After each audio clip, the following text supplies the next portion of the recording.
the biggest misconception that people have कि मैंने तो अपना सुबह का कोटा कर दिया. Yoga has to be a 24/7 process. I'm drinking this glass of water. Am I 100% involved with this process? That's yoga. Which is why if you see a lot of yogis, especially the ones who are living in the Himalayas, they're not falling sick. And the reason is that in yoga is that you are not just functioning here as a piece of creation. You can become the creator himself. Good astrologer, if they know you're a yogi, they will never predict you because they know you have taken charge of your own life. So those stars and planets don't make a difference in your life. So why won't you want to spend those 45 minutes or 1 hour every day in this? So all of this cold shower and emptying your bowels and urination should be done before you start your practice. Always. When you wake up first thing in the morning. I want to be a medium where I can impart this and make a difference in others' life because this is the only reality I know.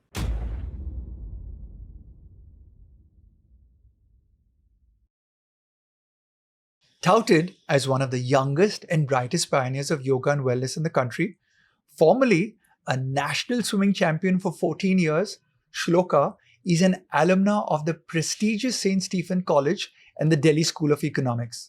As an Isha Hatha yoga teacher, she is committed to making Sadhguru's offerings of classical Hatha yoga available to a larger audience across the globe.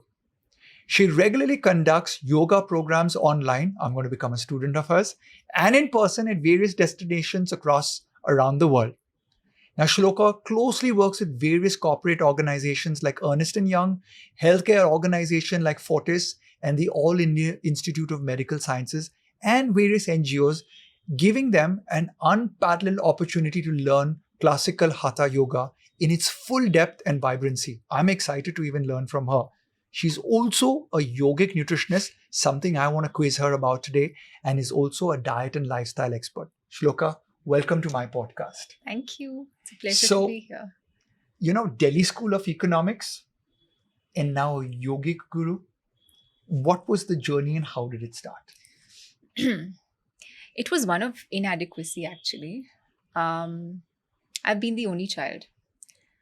And being the only child and coming from a middle-class family, so I've been a Fauji kid, as I was mentioning to you. My parents put me into a lot of things. So I'm a trained pianist. I was a swimmer. I learned Bharatanatyam dancing. And I did reasonably well in whatever I did. And then there came a point where, despite being recognized as an achiever, I didn't feel full within me. So there's always an aspiration for a parent कि वो जब ये हासिल करेगा तो वो भी खुश होगा और हम भी खुश होंगे. And I was an extension of that aspiration. But when I came of age and जब वो एक लाइफ में वो पॉइंट आता है कि अच्छा you have done the tick mark, all the check boxes. All the check boxes, followed that social script. You're sitting here and you're not feeling good about yourself.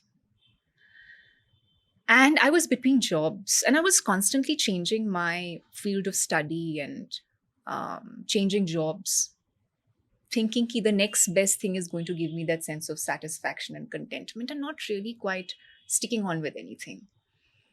I was between jobs when my mother egged me to do this inner engineering program, which is a flagship program of the Isha Foundation. And I was living in Bangalore in Bannerghatta Road. And I said, "Okay, let's go." There was no looking back thereafter. So there is a particular meditation that one gets initiated into. It's called the Shambhavi Mahamudra meditation. I didn't have an earth-shattering experience. Usually people say, "Na meditation jab aap kar rahe ho, so you transcend and get into a different zone." Nothing of that sort happened to me.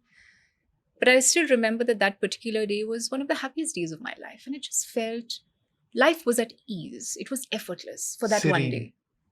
It was just serene. It was serene. It was calm. There was no tension for that one day. And nothing significant happened on that day. And since then, it was just doing one program after the other. And then coming to a point where I realized that I want to be a medium where I can impart this and make a difference in others' life because this is the only reality I know. And that is how my journey as a yoga teacher came about. Amazing. So I want to get a little bit deeper because I do a little bit of yoga. I can't meditate. My breath coach works with me, and he guides me through the meditation. And I have a very flippant mindset. It's a jumpy mindset. So always in awe of people who are yoga teachers, people who teach meditation, people who do meditation themselves. So can you enlighten me on some of the modern day yogi rituals that a lot of us should aspire to or start doing to have this sort of not nirvana but that serene moment that you achieved? Firstly, you would be surprised to know that I'm diagnosed with ADHD as an adult, and Oh, I've taken medications for a brief period of my life. I wouldn't have noticed that in today's podcast at all. You're very calm. So, and perhaps I lived with it. I don't know, but I was a sports person, so I think a lot of that got worked out. Um, when we say yoga, the literal meaning of the word yoga is union, right? It is not an exercise form as it is made out to be, it's an experiential reality. So, when we say union, there is always an element of involvement. There is a misunderstanding among many ki aap subah utھ ke, if you're doing 1 hour of yoga and going about with your day, you've done your daily quota of yoga, but that's not the case. Yoga has to be a moment to moment reality. Every moment I should be in yoga. Because if yoga literally means union, I cannot read about union. I can't do union. I can only experience union. And union has to be a moment to moment reality. So, in this moment, I'm having a conversation with you. Am I in yoga? Am I completely involved with you without any discrimination, without any judgments? That is yoga. I'm drinking this glass of water. Am I 100% involved with this process? That's yoga. Doing the asanas, twisting and turning your body is just catalyzing the process. But it doesn't stop there. So that's the biggest misconception that people have कि मैंने तो अपना सुबह का कोटा कर दिया. Yoga has to be a 24/7 process. So that's the first thing. Having said that, there are various prescriptions which facilitate this state of involvement. The first thing being waking up at Brahma Muhurat. What is Brahma Muhurat? Brahma Muhurat would be considered the last quarter of the night, which is anywhere between 3:30 a.m. to 5:30 or 6 a.m. Scientifically, we say that the pineal gland is working at its best. The secretion of the pineal gland, the melatonin, all of them are working at its maximum, which means that being in a pleasant mood within yourself is not a problem. Also, I believe that the nature is aligned, the planets are aligned in such a manner that it creates a conducive state for you to sort of grasp anything or for you to be in a certain balanced state. So typically, we would utilize this time period. In fact, there is another study which shows that the quality of your urine is very different at this particular time in comparison to any time, any other time during the day. So the idea is to wake up and do a practice that you have been initiated into. Now, when we say initiation, it's about learning a yoga practice which affects your pranic system, which affects And your what is energy and what system. is pranic system? So there are multiple bodies within a human system. So there is a physical body, which is the Annamaya Kosha or the food body. There is the Manomaya Kosha or the mind body. There is a Pranamaya Kosha, which is the energy body. And there is the Vijnanamaya Kosha, I don't know the English equivalent of that. Knowledge body, not quite. Vijnanamaya Kosha. And Anandamaya Kosha, which is the bliss body. So what yoga is doing is that it goes to the Pranamaya Kosha, which is the energy body, and the help of a guru comes where you have to be pushed from the Pranamaya Kosha to the other dimensions further up. Vijnanamaya Kosha, Anandamaya Kosha. That a guru can do for you, which is why having a guru in your life becomes important. But any teacher who's been trained, who has some good intention for you, can take you to Pranamaya Kosha. Once the pranamaya kosha or the energy body is activated, you will see that its benefits permeate down to the mental body. So your mind is great and the physical body, which is why if you see a lot of yogis, especially the ones who are living in the Himalayas or somewhere, let's say in the forest, they don't know what they're eating, they don't know what they're drinking. There are minor poisons coming into their food and water all the time, but you'll see that they're in great physical health. Their sleep quota is very less. In fact, they don't even sleep. There is a culture among so many yogis where they don't sleep at all, because we say that sleep is a form of inertia and you want to reduce that to the best possible extent. Now, they're not falling sick. And the reason is that the pranamaya kosha or the energy body is fully activated and is in full flow. So, this is what the pranamaya kosha is. So, when you wake up in the morning and do your spiritual work or your sadhana, as we say, your yoga practice, it activates your pranamaya kosha, which means that your mind will be great and your body will be perfect. Before that, we say you must take a shower in the morning, and a cold water shower preferably. I was going to ask you about that because a lot of people do take a warm water bath in the morning. And so how did the different bodies join together with the cold shower? So when we say cold shower, we're not looking at a temperature which is very very cold. This would be anywhere, say 5 to 8 degrees centigrade below the room temperature. And this is simply because, scientifically speaking, we say that there are pores between the cells, and when you take a cold water shower, that opens up and energy begins to permeate. It enters and it recharges the cellular structure. So, as a result of which, you're much more energized. You can do your sadhana without, feeling drowsy. And if it's, let's say, you're living in cold climatic conditions, then we say lukewarm water, but never hot water, because the hot water opens up the cells and it creates inertia and drowsiness. Now, for a regular individual who's not into yoga or sadhana, it may not matter. But for a yogi who is staying up for a long time, who's doing about 4 hours of sadhana, it can become problematic. Additionally, I think there is a lot of literature now by Andrew Huberman, for example, who has extensively researched on the importance The of. dopamine release. Correct. So the cold shower becomes very important for the life of a yogi, and we always say that you start from here and then allow the water to trickle down. After that, the most important thing is emptying your bowels first thing when you wake up. So So in all your of this cold shower and emptying your bowels and urination should be done before you start your practice. always when you wake up first thing in the morning. So in traditional sciences, be it yoga, Ayurveda, we say that the headquarter of most diseases is the colon. 90% of the diseases that we know, chronic or otherwise, is in the colon. क्या आपका पेट साफ हो रहा है? Not just पेट साफ हो रहा है, are you able to completely evacuate your bowels? So we say it should be as clean as a water pipe. In fact, there's a culture among the yogis, a certain sect of yogis, where they use their anal cavity as a suction pipe. They suck the water in, they'll sit in a pool of water, suck it in, and then purge it through their mouth, and it's squeaky clean. Wow. So, colon health is very, very important. Gut health becomes very important. And doing your practices on an empty stomach becomes important because there is a certain ascendance of energy. When you're doing your sadhana, you will feel that as you become more sensitive and aware that the energy starts moving upwards. So, आपके पेट में कुछ खाना है या फिर there is feces, it's going to get blocked. So this is why, as a sports nutritionist, I've always never been able to understand why yogics don't sip any sports drink or protein powder or anything before their yoga practice, even though it's very intensive. It's because that chakras or those energies come in from the essence of your core. Am I right in that? They could come from the lower dimensions. We don't know what that dimensions is. That would be dependent on your state of evolution. My energy could start from here, yours could start from here. We don't know. But the idea is that there is a certain upward movement. And we don't want to and restrict putting that. food in at that time kind of hinders you from discovering it or tapping into your best energy source. And allowing it to move upward, essentially.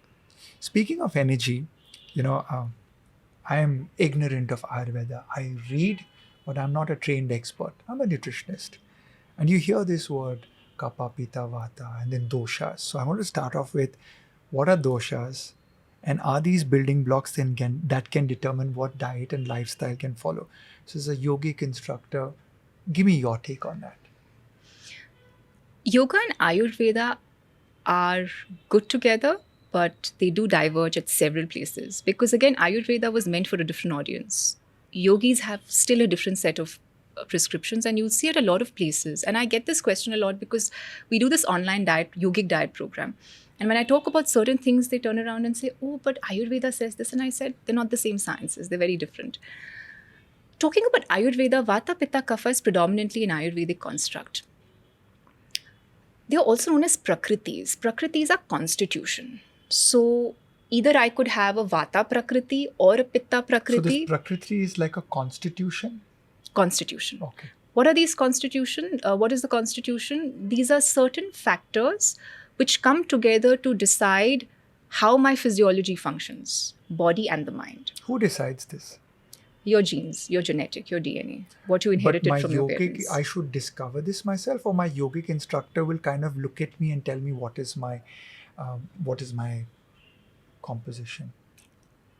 An Ayurvedic doctor does something called Nadi Parikshanam. So Okay. they'll check your nadis. It's not a pulse. They'll check your nadis and they'll see what is on with that. So what is vitiated? Where is the problem? Is Vata down? Is Kapha down? And they'll be able to diagnose you and tell you what your constitution is. Again, with India in general losing its spiritual pulse, and a lot of people thinking कि हमने वो BA MS की degree कर दी and we become Ayurvedic doctors, let me start prescribing. A lot of that awareness is getting lost. So an Ayurvedic doctor will check your pulse and they'll be able to diagnose you. A yogi or a yoga practitioner may not necessarily need that because they'll have that sense inherently. So to answer your question, it works both ways. It depends on how aware you are and how sensitive you are about your own system. Got it. So it's very interesting because what I'm hearing and feeling of you is that you vibrate at a certain frequency. That's the language that I understand. And food vibrates at a certain frequency, and you're able to become aware of what you should or should not be putting into your body. Now, holding on that thought, what's your viewpoint on fruits and vegetables as an individual and as a yogic instructor to your students? The fruit and vegetables, do I do a fruit salad? Do I do juices? What's your take on that? So it is okay to put a blanket judgment in my understanding and say that fruits is something everybody can consume. Because what it does fundamentally is that it ignites your digestive fire, which we call as Agni or Jhatar Agni. So in yoga, we say 30% of your diet should be fruits. And a certain And I don't amount think of... we're doing that in today's day and world. A lot of processed food, no fruits at all. We eat one fruit and we think that, it's enough. So sorry, 30% is fruit. 30% is fruits, and we say that the remainder 20% can be your salads. So 50% raw food and 50% cooked food is the kind of ratio that we would take. As far as consumption of fruits are concerned, it is always best if it is consumed standalone. And it is always best that if you leave a certain gap between, let's say, your fruit and the remainder of your meal, let's say 1 to 1.5 hours gap. Even between fruit and salad, it is advisable that you leave at least half to 1 hour gap. Why? Because the digestive times of both of these are very different. I totally agree with that, and I've always practiced that in my clinical practice. It's from common sense logic. An apple would digest at a different rate as compared to, say, a cucumber or a salad leaf. The sugar content in an apple is different from the cellulose content in a vegetable. So The water content. water content, yes, absolutely.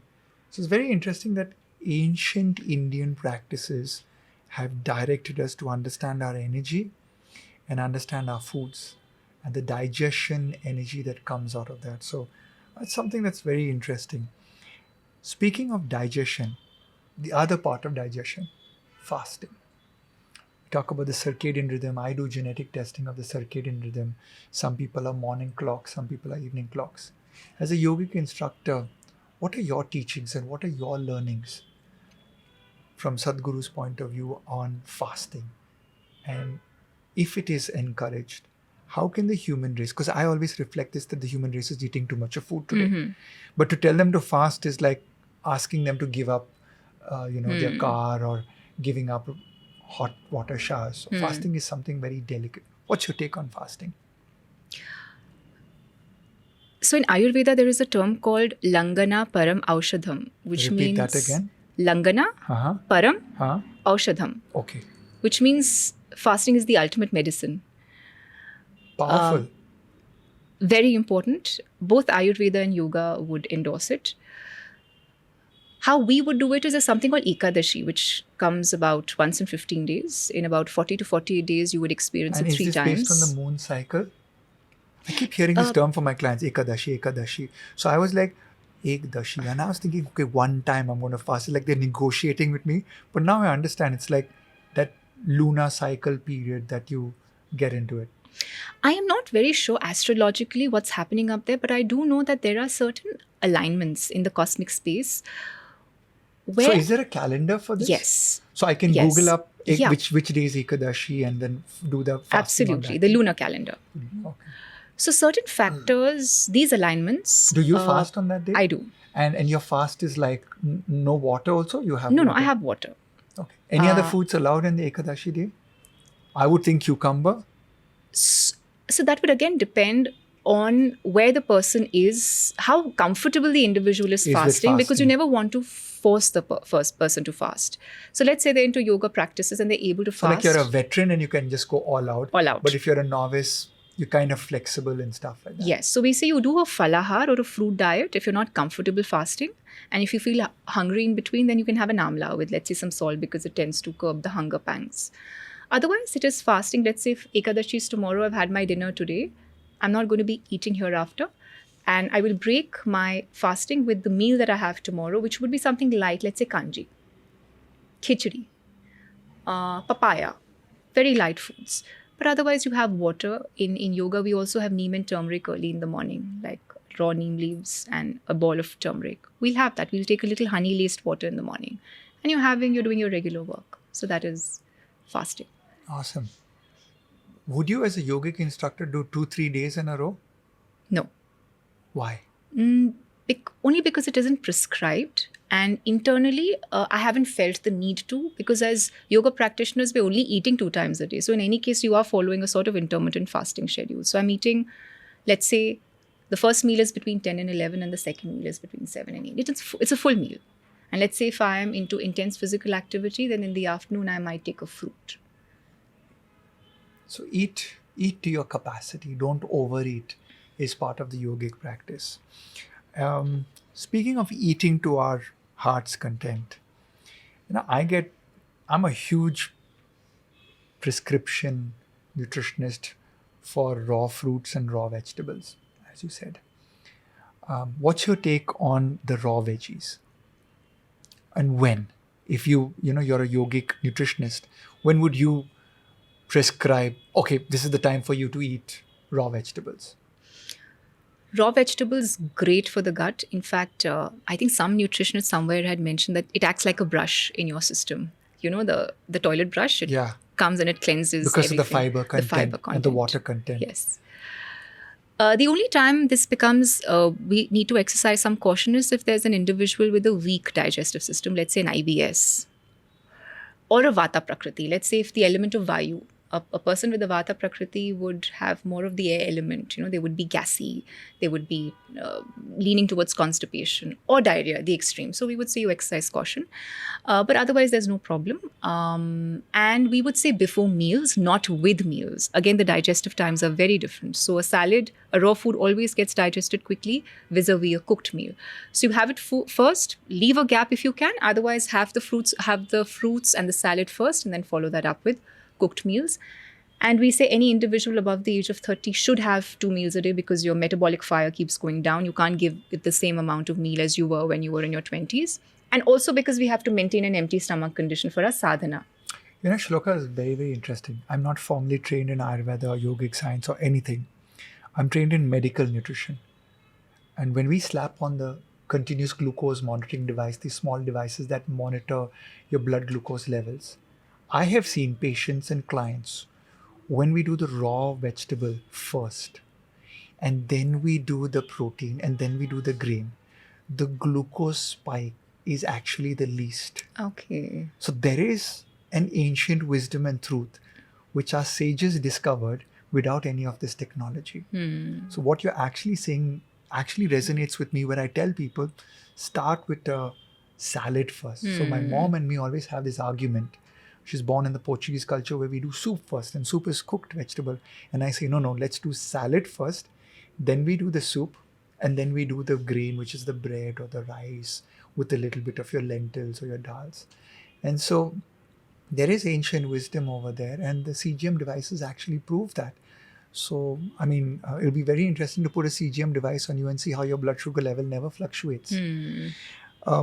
Speaking about fluctuating levels in the human body, I always practice as a judge of food. I never take a side. I never take a negative or a positive. I'm never the prosecutor or defendant. In yogics and yoga instructors and Ayurvedic specialists and this whole spirituality of diet perspective in India, what's your take on milk? Ayurveda as a science is completely for milk. In fact, it's supposed to be The a giver of life, a giver of life. So from the cow's milk to the camel's milk to the buffalo's milk to the donkey's milk to the goat's milk, if you go back into the Shastras, all these traditional texts, for every disease there will be one milk that will be prescribed. So out of all of these, the cow's milk is supposed to be not just the most sacred but also best in terms of nutrition. Because the DNA of a cow and the human is very close. Both in yoga and in Ayurveda, we've concluded this. So it's next to the breast milk. So cow's milk, and that too the grass-fed cow. The A2, not the hybrid cow. The A2, the Indian grass-fed cow. In yoga, it's a no, because it is believed. I don't know whether there's any science backing this up, but this is purely, like I mentioned, it's an experiential science. So the yogis know what's happening within your system through awareness. The enzymes of milk are sticky in nature. We in fact say that it's used as an adhesive in the industry, in the textile industry. So when it enters you, it sticks to the colon, as a result of which you get constipated. Now, constipation may not be that my stools are hard, but it's just that it's preventing that complete evacuation, which is preventing my gut to be squeaky clean. And for a yoga practitioner, like I mentioned, that's the most important thing, because the gut is connected with your mind. Now, you want the meditator to sit in meditation for perhaps even hours. With an unclean gut, it's going to impact the mind, and there's going to be instability. That's the latest in medical science today, where we have the mind-gut connection, which I think the yogics, Incapacity is the name of my clinic, Kwa. So the yogics resonate from discovering their Kwa for every food. So that's like, I mean, we had to go to medical science to learn this and study this, but this is really nice because it's like, I feel you're like a magnet and you're vibrating at a frequency, and then you know what food you put into you, and does that food vibrate with you or does that food vibrate against you? So that's something really nice. My team of researchers, they have put together some nice questions. So I have no idea what I'm asking you right now, but what is Virud Ahara and what do I need to be educated about it? And what are the mistakes we are making the most about? So Virud means incompatible and Ahara means food. So Virud Ahar are combinations of incompatible food. So in traditional sciences such as yoga, we say that in your plate you shouldn't have more than 2 or 3 food items, because if it is any more than that, it would manifest in the form of diseases.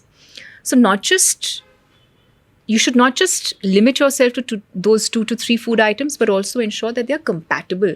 They go along with one another. So one of the classic incompatible combinations that most of us follow these days is hot and cold water.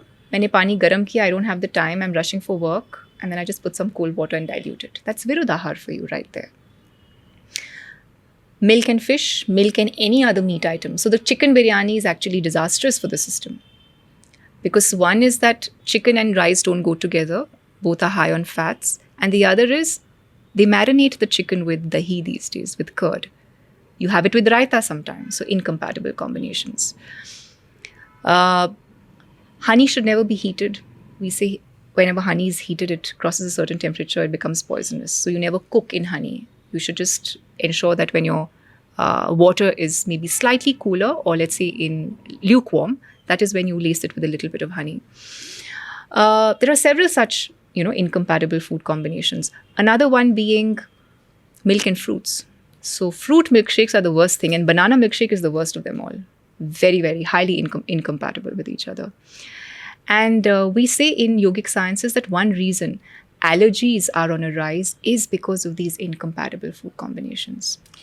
So, that's very interesting because, when I practice as a medical nutritionist and a sports nutritionist, one key driver at the back of my head is not academics or scientific study, it's common sense logic. Very similar to this Virud Ahara, which is if we lived 500 years ago, we didn't have supermarkets, we didn't have year long availability. We ate in simplicity one or two items on our plate. We didn't have a buffet on our plate. And I think this concept of gastronomy, explosion, and mixing palates and mixing foods. And affluence. And Because affluence. I mean, the human race is eating more than it requires. So I think this is a concept that if we could convince people to go back to our roots and just use common sense. Like I tell people, and people say that, what should I drink? And I just say, drink water. Because if you and I lived 1,000 years ago, we went to a stream and we collected the water and we drank water. It's as simple as that. But today you have milk, you have almond milk, you have coconut milk, you have tea, you have coffee, you have milkshake, you have this shake, you have that shake, you have this beverage, that tree. And I don't think we need to mix all of these things. And now I'm beginning to understand your sense of the vibration of the cosmos, the vibration of the human body, and the vibration of food. So you can be a body that has to vibrate with the cosmos, right? Do all your yogic practice. But you could poison that practice when you put the wrong food as it vibrates inside of you. So because it all begins with the food body and then you go upwards. So Shloka, I've learned something today in terms of, I would like to call it the quantum energy signature of our existence on the planet. And each one of us vibrate at a certain frequency.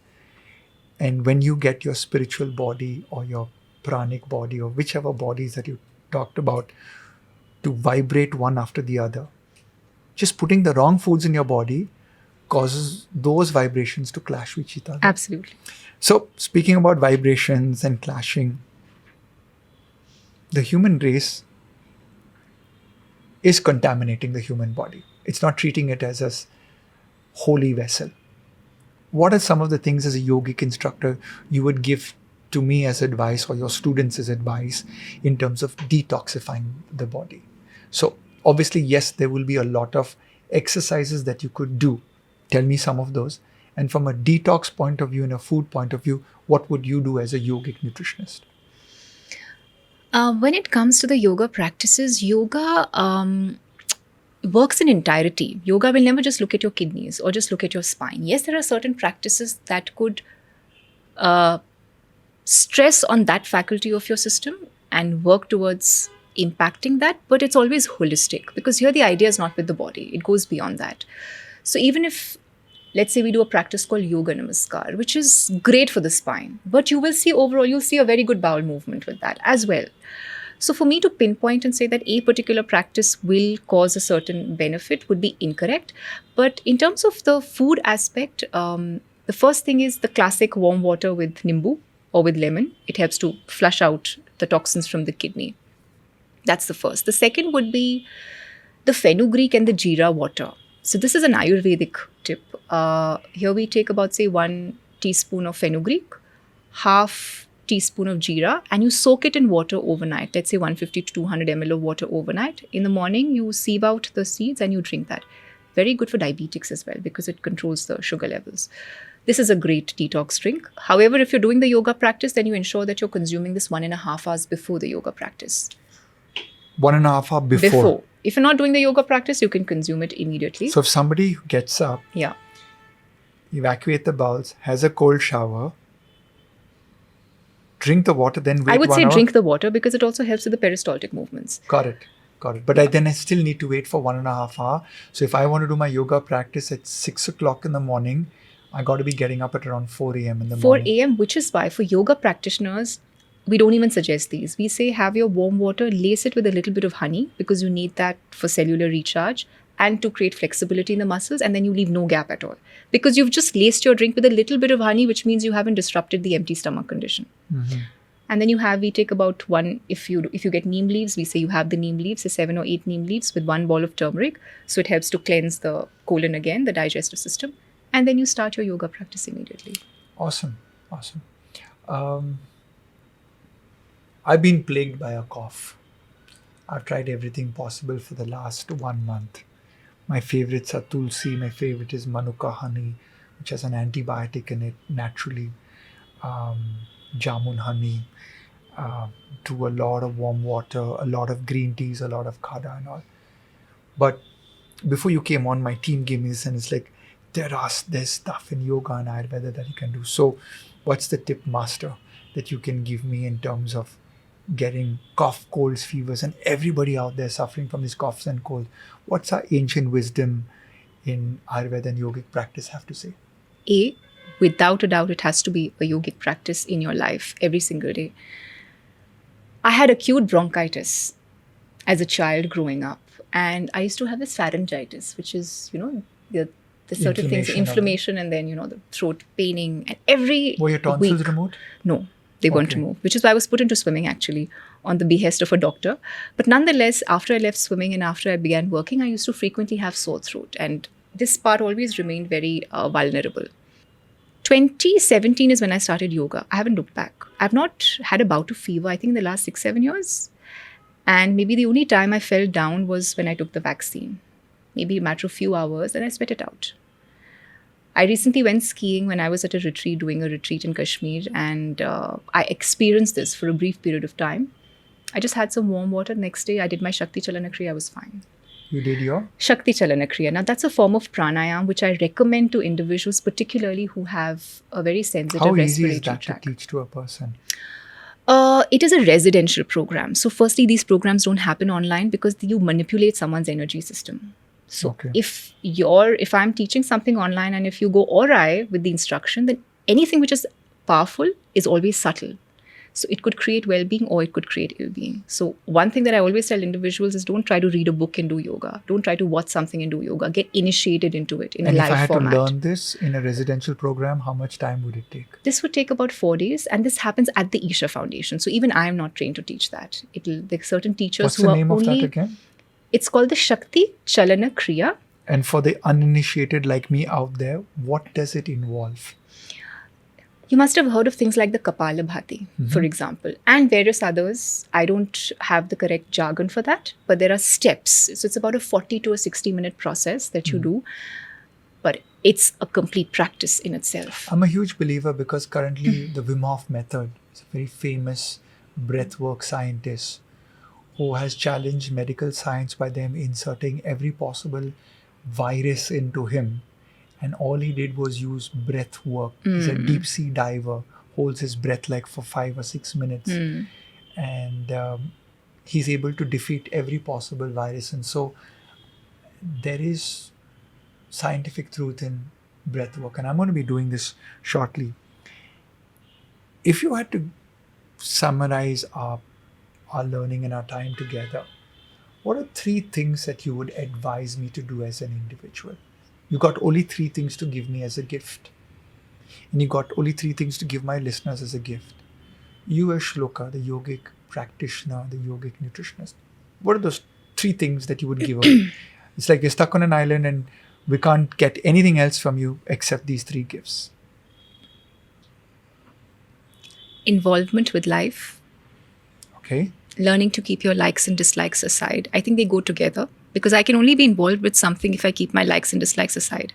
Otherwise, yehi hoga, if I like something, I'll be involved. If I dislike something, I will not be involved. So tread the path of neutrality. I would say involvement, not even neutrality, because again, there's a bias there. Okay. Just throw yourself in whatever lies in front of you right now. 100% that's karma yoga for you. Any task that I have at hand right now, this can be yoga. I'm doing sadhana right now. If I'm 100% involved with you, I'm throwing myself in this work. That is number 1. Number 2 would be to bring in some kind of a yoga practice in your life. Very important. And the idea stems from the fact that this is not just your physical health. All of that is a byproduct of yoga. आपका back एक चले जाएगा. I've had people जिनकी surgery dates have been booked. They've walked out of the need forever. People have dropped their medications, hypertensive medications, in the retreat, in the 4-day, 5-day retreat, thyroid medications. All of that will happen. But the idea behind yoga is that you are not just functioning here as a piece of creation. You're not like this plant, you're not like any other dog on the street. You can become the creator himself. You can become a master of your destiny because now you have a hold over your innermost core, which is the maker of life. So, for example, in we say this that anytime you go to an astrologer, Meri Kundali, this is my chart, now you predict. And if the astrologer knows, a good astrologer, if they know you're a yogi, they will never predict you because they know you have taken charge of your own life. So those stars and planets don't make a difference in your life. So why won't you want to spend those 45 minutes or 1 hour every day in this? Powerful words, very, very powerful words. Thank you so much, Shloka, for your wisdom today. It was a Pleasure. pleasure hosting you today on Thank my you show. so much. Likewise.